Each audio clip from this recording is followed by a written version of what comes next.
यहाँहरू सम्पूर्णमा मेरो नमस्कार। म प्रति यति धेरै माया देखाइदिनु भएकोमा धेरै धेरै धन्यवाद दाजुभाइ दिदीबहिनीहरूमा हैन। मैले सुनेका थिएँ कि हैन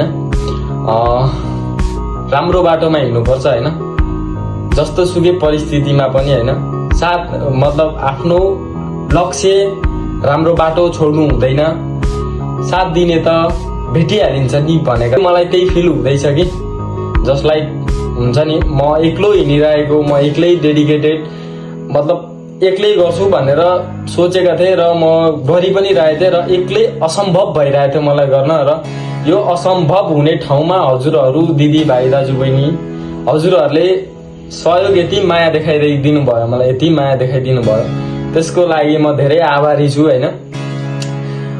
भनिन्छ के मतलब आफ्नो सपनाको पछि त सबैजना कुदिरहेछन् के, आफ्नो सपनाको पछि त सबैजना कुदिरहेछन्, तर अरू कसैको सपना पुरा गर्नुलाई तपाईहरुले हैन साथ दिइराख्नु भएको छ नि, मलाई चाहिँ लाग्छ हैन त्यो भन्दा ठुलो पुण्य केही हो जस्तो लाग्दैन के मलाई।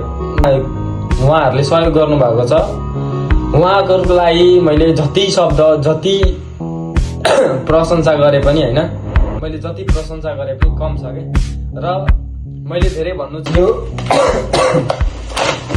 कर्न लिएर आएको छु दुधमा हालेर खानुको लागि बिहान, प्री मिल भनौँ न, प्री वर्कआउट भन्दा अगाडि प्री मिल भनिन्छ हैन, त्यही अनुसार यो खजुर पनि लिएँ। अनि त्यसपछि अब हल्का स्ट्रेन्थ गेन गराउनुको लागि त अलिकति खानु पर्यो घिउ भनेर घिउ पनि ल्याइपुर्याएको छु मैले हैन।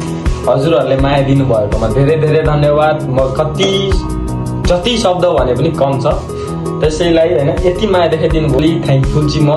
प्रवेश दाई बाहिरबाट हेल्प गर्नुभएको मेरो दादा विजया दिदी हुन्छ, उहाँको लागि पनि धेरै धेरै धन्यवाद।